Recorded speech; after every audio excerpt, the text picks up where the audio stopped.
At my mom's retirement party, I brought her a $12,000 gift. She opened it, looked up, and said, "You should have given this to your sister." So I took it back and handed it to the waitress. "Then let her pay the bills," I said, right before removing my name from their mortgage, insurance, and emergency contact. "You should have given this to your sister." She said it like she was commenting on the weather.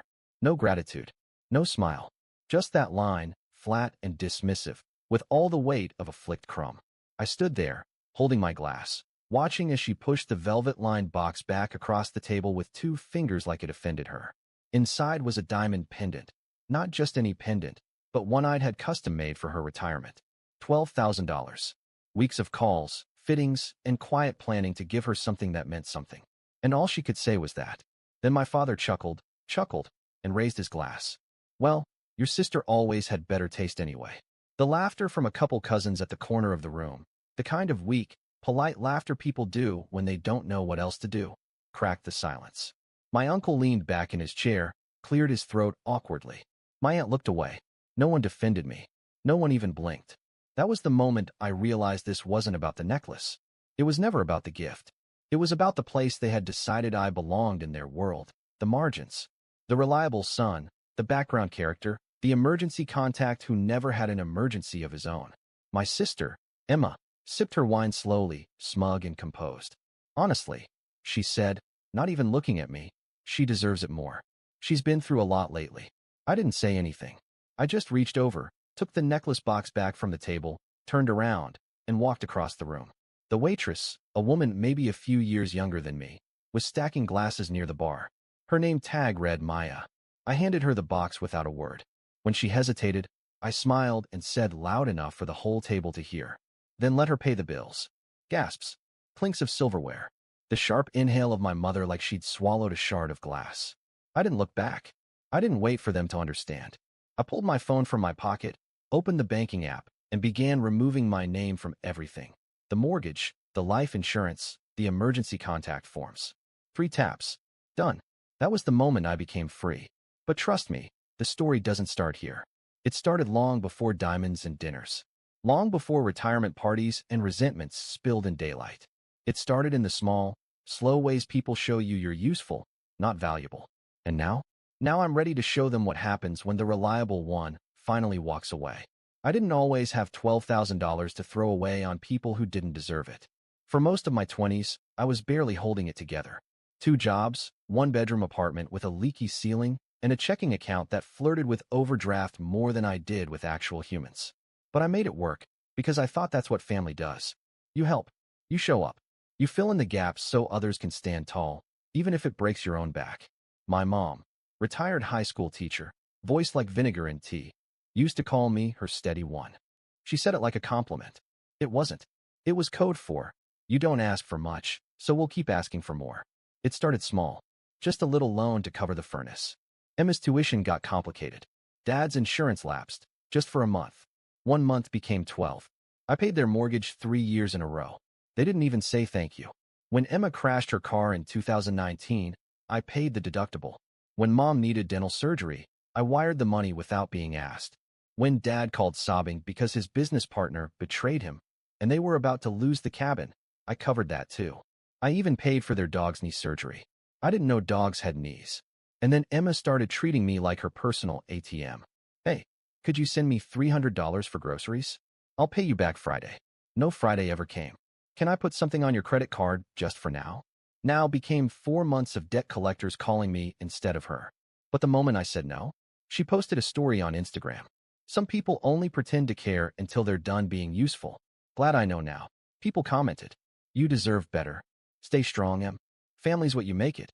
And my mom liked it. Then came the birthday dinner from hell. Emma's 30th.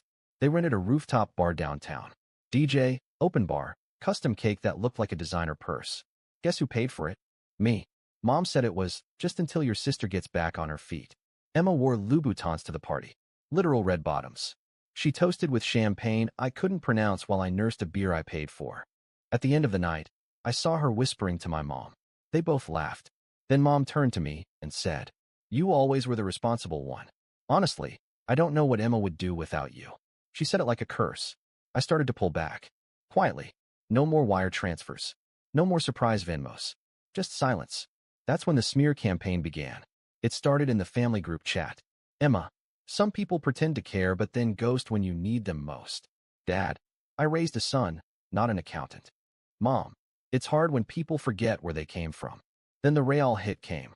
Emma sent a message to the group. I just want to say this before anyone hears it somewhere else. My brother told me he doesn't consider us family anymore, that I'm a burden, that I ruined his life. I never said any of that, but no one asked me, not once. They all replied with sad face emojis, prayer hands. We love you, Em. Even my aunt shared it on Facebook.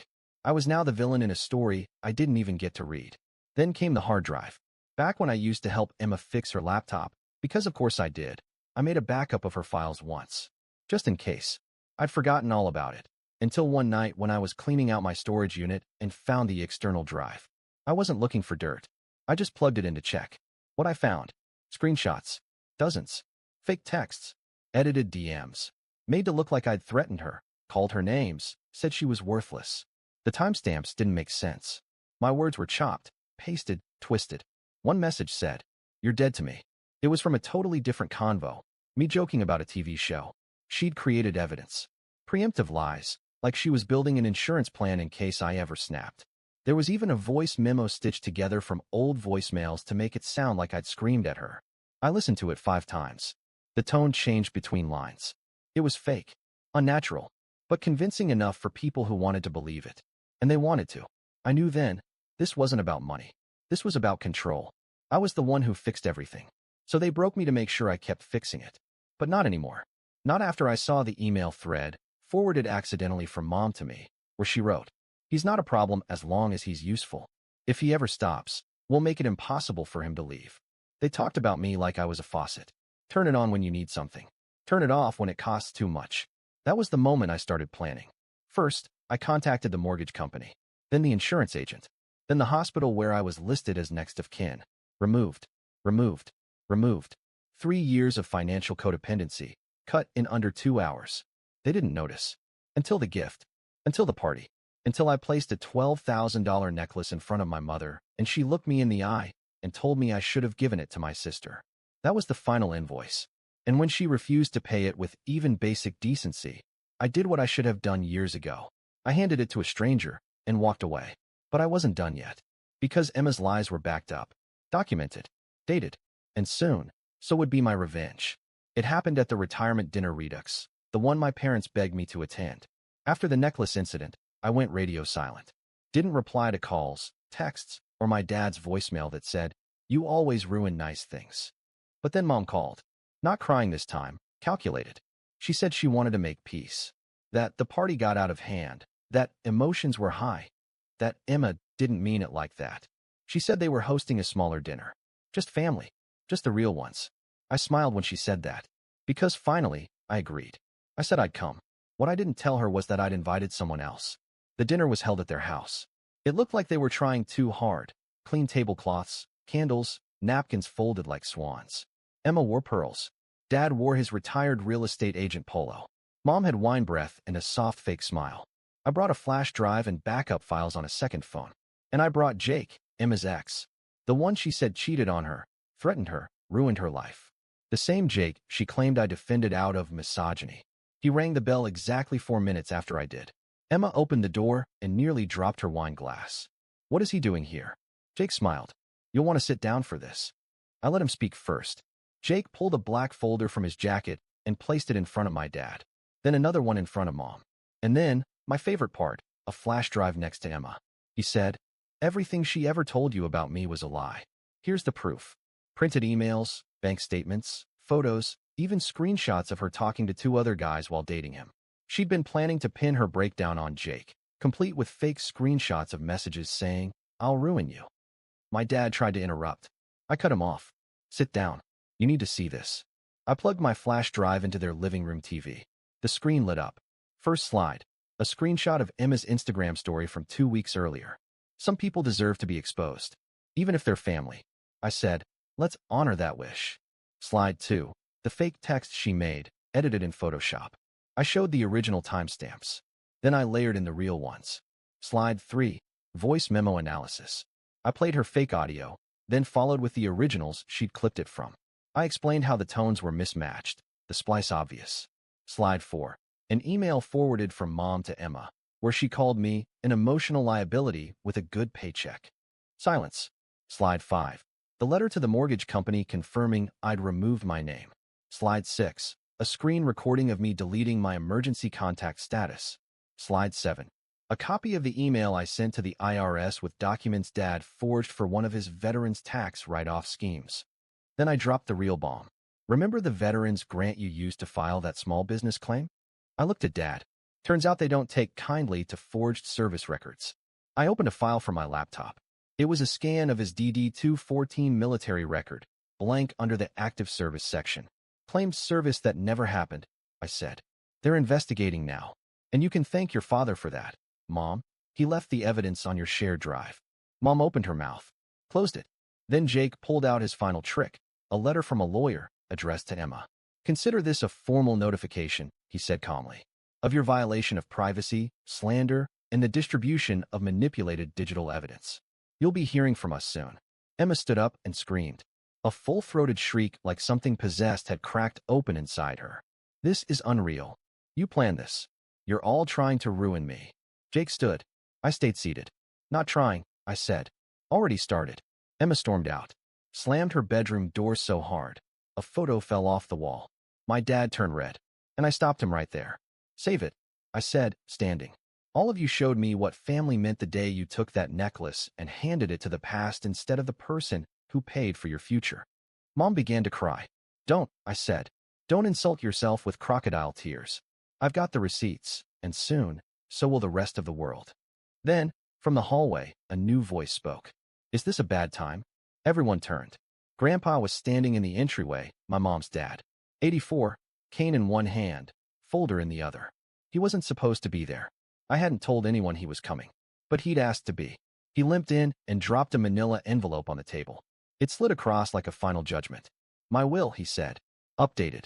Emma's name was blacked out. Mom gasped. Dad, you can't be serious. Oh, I'm dead serious, he said. That boy paid your mortgage.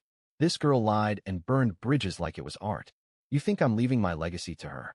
Then he turned to me, eyes glassy but clear. You were the only one who ever showed up without a handout. I swallowed hard. I made mistakes, he added, but I'm not making one today. He turned and walked out. Emma didn't come back downstairs. My parents didn't say a word. Not a single one. I left without a goodbye. And outside, in the cold air, Jake said quietly, You really did it. I nodded. No, I said. I started. 3 days after the dinner, I went viral. But not for what I did, for what I posted. The video wasn't dramatic. No crying. No yelling. Just me sitting in my apartment. Calm, composed. A laptop in front of me. A folder labeled receipts.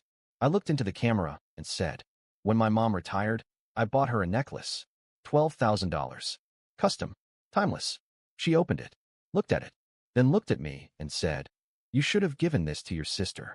So I took it back and gave it to the waitress who served us. Because a stranger showed me more gratitude in 3 seconds than my own family did in 30 years. Then I clicked open the folder. Inside, screenshots, payment records, voice memos, email threads, proof. I'm not here for sympathy. I'm here to set the record straight. Then the real story began. I laid it all out, without theatrics, just truth. How I paid their mortgage for 3 years. How Emma faked messages, doctored audio. How my parents believed her without question. How they threw me away the second I stopped paying. How I discovered irregularities in my dad's military paperwork, and why I reported it. I didn't name names. But the evidence was shown, with redacted screenshots, voice clips, and a blurred-out image of Emma's "You Ruined My Life" group chat post. At the end of the video, I looked down and said, I'm not bitter. I'm done. Family doesn't mean loyalty. It means truth. I uploaded it. Just to get it off my chest. What I didn't expect. Over 4 million views in 48 hours. People messaged me from Brazil, Finland, Nigeria, saying they'd been the responsible one too. The forgotten backbone. The wallet with legs. Reddit threads exploded. Twitter turned it into a meme. You should have given this to your sister became a sarcastic punchline for betrayal. Then the journalists came. A small podcast picked it up. Then a digital news outlet. Next thing I knew, I was on Zoom calls with Vice, The Guardian, even a segment on a financial channel about generational leeching and the power of saying no. But the best part? Every family member who laughed at that dinner, they saw it. I know because they started texting. First came the guilt trippers. Aunt Linda, this isn't how we solve things in this family. Uncle Greg, your mom's heart is broken. Can't you fix it? Then came the revisionists. Emma, yes, Emma, I think we misunderstood each other. Maybe we can clear the air. Mom, I don't remember saying it like that. You always twist things. Dad, no text, just sent a thumbs-up reaction to one of my stories, like a coward. Then came the real kicker. Emma made her own response video. In it, she sits in her bedroom, fake crying with perfectly lit ring light tears. She talks about mental health, about forgiveness, and how family drama shouldn't be broadcast online. It backfired spectacularly. Within hours, commenters pointed out inconsistencies. Someone even found her old post where she bragged about the BMW I paid for, complete with her caption, "My ride or die, courtesy of people who believe in me." The internet shredded her. One guy commented, "This aged like sour milk in the desert." Another posted a side-by-side comparison of her edited messages versus the originals I'd shown. The top comment said, "You should have given this lie to your sister." She deleted the video 18 hours later. Then came the apologies. Aunt Linda again. I just want to say I had no idea what was really going on. We love you. Uncle Greg. I always knew you were smart. Just didn't know how strong. Too late. I didn't respond to any of them. Instead, I posted something new. A short reel. Me, sitting in a small but sunlit office. Papers on the desk. A printed business license on the wall. The camera zoomed in as I hung a simple sign over the door. Sons Who Say No Financial Consulting. We help you cut the cords that were never love, just leash. Boom. 300,000 likes overnight.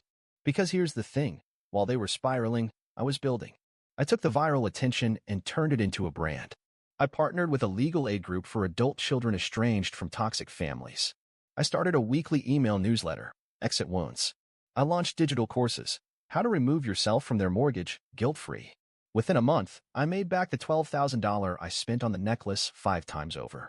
People asked me how it felt to be famous for walking away. I said, I didn't walk away. I finally walked toward myself. And just for fun, I donated $12,000, the exact value of that necklace, to a nonprofit that helps foster kids transition into independence. I uploaded the receipt with a note. In honor of all the real family I never had. May this help someone who actually needs it. Guess who saw it? Emma. She reposted it to her story with just one word.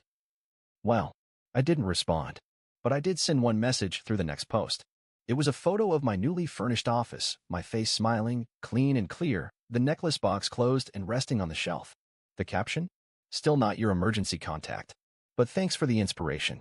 It's been 3 months since the dinner, 2 since the video, and exactly 47 days since Emma texted me, "Can we talk?"